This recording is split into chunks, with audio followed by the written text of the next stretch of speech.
Oi gente, tudo bem? Hoje eu estou aqui com uma novidade a vocês. Nós, ao longo do trabalho de formação, recebemos algumas questões, são dúvidas na verdade, que professores, gestores nos encaminham com relação ao seu trabalho cotidiano com os bebês e as crianças na escola. Essas dúvidas, elas se reportam a questões fundamentais. Dessa maneira, nós criamos um quadro que se chama Renata Responde, onde eu vou buscar as questões que chegam até mim e procurar respondê-las para contribuir com o trabalho de vocês. Esse quadro será quinzenal e vocês se sintam à vontade em encaminhar as suas dúvidas, suas questões que eu vou responder com muito prazer e com muito compromisso para contribuir com o trabalho de vocês. Eu selecionei, neste momento, duas questões que são as mais recorrentes. A primeira é: professora, como que eu faço o meu registro em virtude da pandemia? Como que eu registro se não estou com as crianças?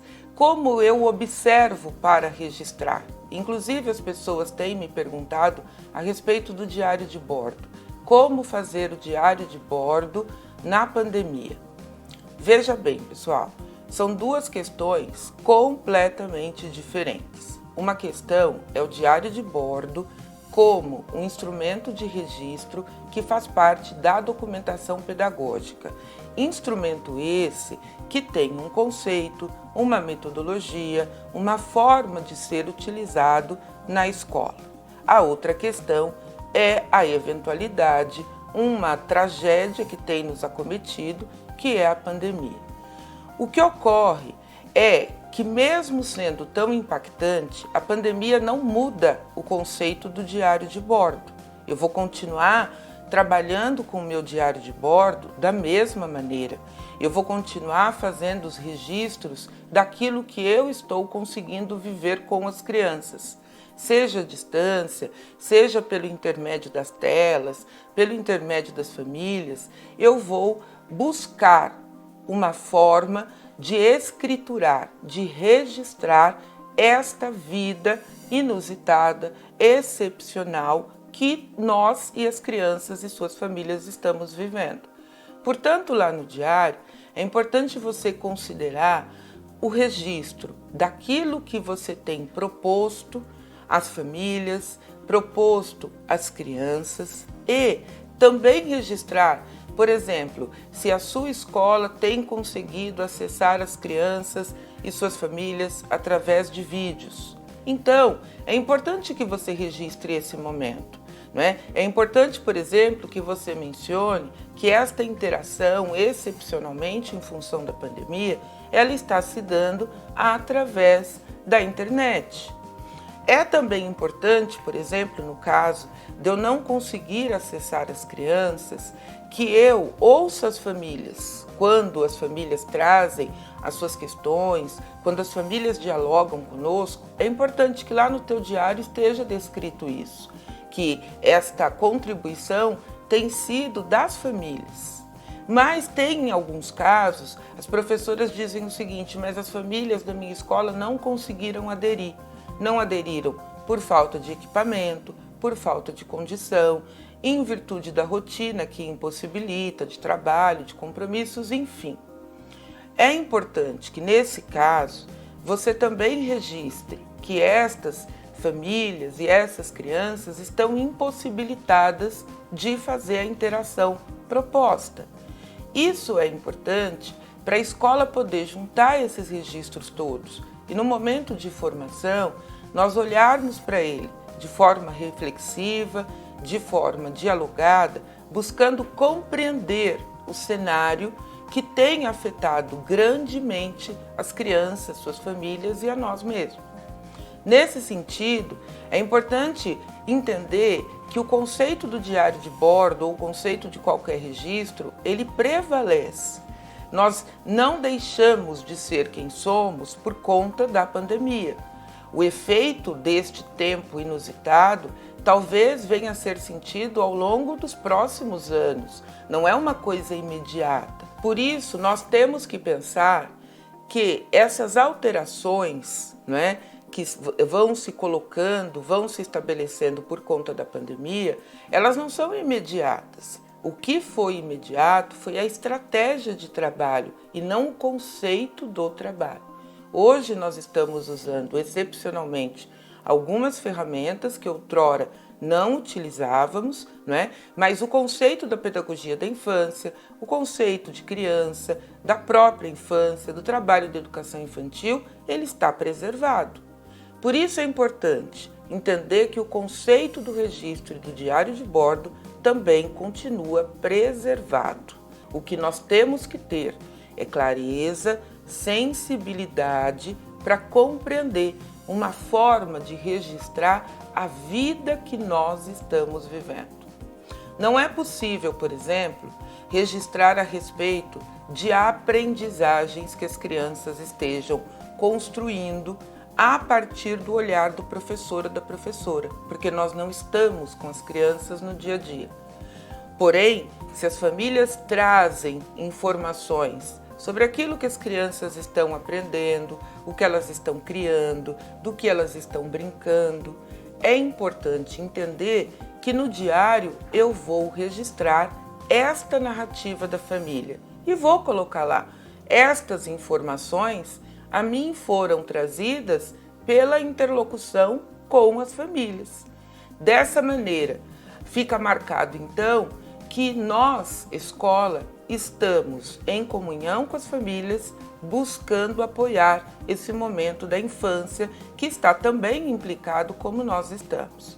Esta é uma alternativa para a gente continuar fazendo exercício de registro, de reflexão, de diálogo a partir desse registro, sem, contudo, alterar o conceito. Para terminar, eu só queria deixar uma pequena lembrança de Loris Malaguzzi quando criou o conceito de documentação pedagógica, solicitando a um grupo de educadoras de pré-escola que a partir daquele momento passassem a registrar tudo que captasse a essência da vida que se vive na escola da infância. Hoje, momentaneamente, esta escola da infância está sofrendo uma alteração. Isso é momentâneo. Então, nós vamos registrar a excepcionalidade desta vida momentânea, tá bem? Eu espero ter conseguido auxiliar vocês com relação ao registro na pandemia. Uma outra questão que é bastante recorrente é sobre o que observar. As professoras têm bastante dúvidas com relação a como praticar a observação no dia a dia na escola. É importante considerar que isso é belíssimo, porque à medida que estamos nos preocupando sobre o que observar, em que momento observar, significa que nós estamos nos deixando tocar pela necessidade de perceber as crianças para além daquilo que naturalmente ou historicamente a gente costuma observar. Nesse sentido, pessoal, é importante que a gente entenda que no dia a dia da escola, tudo é importante. As crianças criam coisas, inventam coisas, brincam, pensam, interagem, né? Constroem estratégias, resolvem problemas do momento da entrada ao momento da saída. Portanto, o que nós precisamos compreender é que não há um momento único ou especial em que o professor deve focar o seu olhar.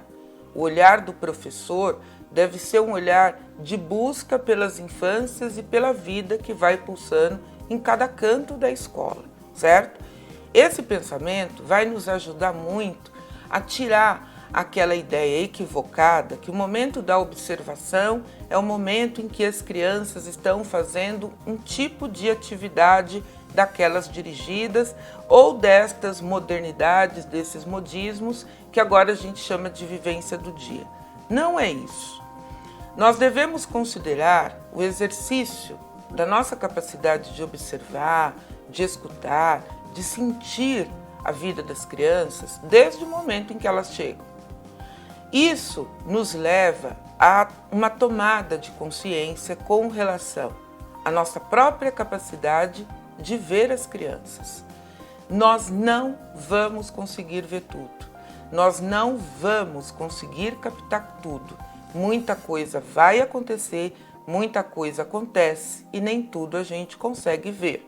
E isto significa que nós somos humanos e, portanto, não vamos conseguir ver tudo. Para lidar com a necessidade de observar, o primeiro passo é se manter disponível à observação, se manter interessado o tempo inteiro naquilo que as crianças estão fazendo, naquilo em que elas estão vivendo, seja na entrada, seja na hora da refeição, seja nos momentos de atendimento à necessidade individual, momento de troca, momento de banho, não importa. A questão é que eu preciso estar atento e me questionando: será que eu estou conseguindo ver realmente? Será que eu estou conseguindo realmente me conectar às crianças? Uma dica importante para a gente iniciar esse percurso de observar os bebês e as crianças é entender que alguns acontecimentos do dia a dia, por mais simples que sejam, que possam parecer, eles vão nos chamar a atenção. E, portanto, eu devo inicialmente me focar naquilo que me chama a atenção.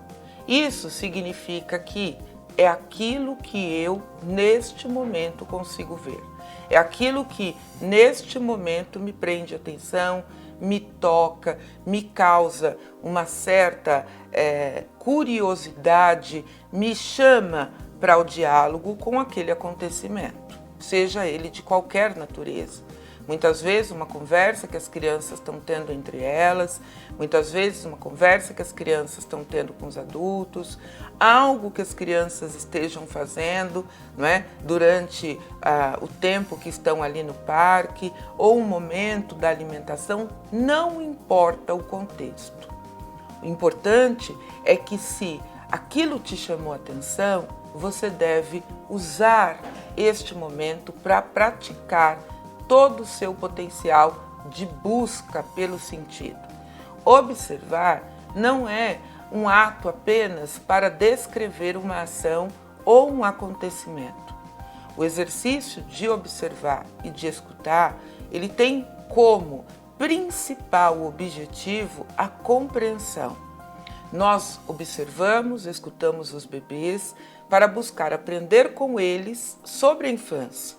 E é nesse ato de registro do que se observa e do que se escuta que nós vamos estudar esse registro, dialogar com ele para construir a compreensão. Esta compreensão vai nos levar a entender e a conhecer este universo tão diferente do nosso, que é o universo das crianças, que é o universo da infância. O importante, portanto, é manter-se sensível, atenta, curiosa, se desafiando a praticar cada vez mais o exercício do olhar, o exercício da escuta e desconstruir esta ideia que cabe ao professor e à professora observar aquilo que as crianças estão fazendo a partir do que nós adultos decidimos, planejamos, propomos às crianças, não é? A maior beleza daquilo que as crianças podem nos mostrar sobre elas está no momento em que elas estão livres, fazendo coisas espontâneas, tá bem? Esta pauta de observação é uma pauta encantadora, como eu disse, ela nos traz muitos desafios, ela precisa de muito exercício, de muita reflexão e estudo, mas nós aprendemos a caminhar caminhando. No Brasil, nós estamos dando os primeiros passos com relação à observação e à escuta dos bebês e das crianças. O importante é o diálogo, o estudo, a reflexão e a tomada de consciência lá no cotidiano da educação infantil. Tá bem, pessoal? Muito obrigada pela escuta, espero ter conseguido contribuir com estas duas questões e nós voltamos com o próximo Renata Responde. Um abraço.